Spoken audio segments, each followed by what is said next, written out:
I believe the Telugu Desam Party has now become the Telugu Destruction Party. This is a Telugu Destruction Party which wants to introduce the most communal force in Indian politics into Andhra Pradesh. As far as the Congress is concerned, in Andhra Pradesh, as everybody knows, the expiry date of the Congress is already over in Andhra Pradesh. Because of their corruption, because of their wrong policies in the UPA 2 in Delhi, all over the country, the Congress is being rejected.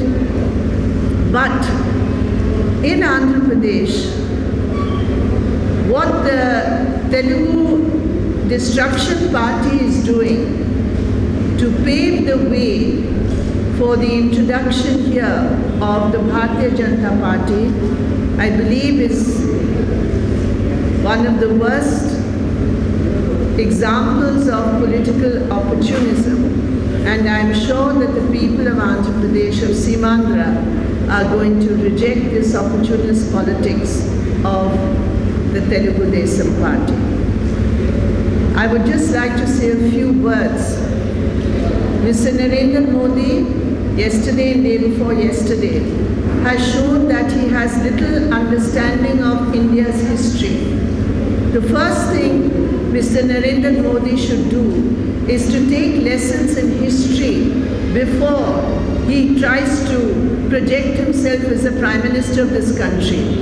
His comments on Article 370 are an insult to the Constitution of India, to the history of India.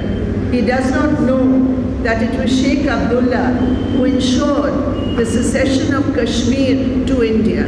And therefore the kind of words which he is using shows his utter arrogance and his intolerance and his ignorance of India's history.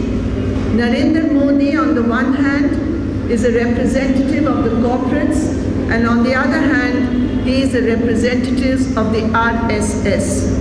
The RSS is the Rashtriya Sarvanash Samiti for India.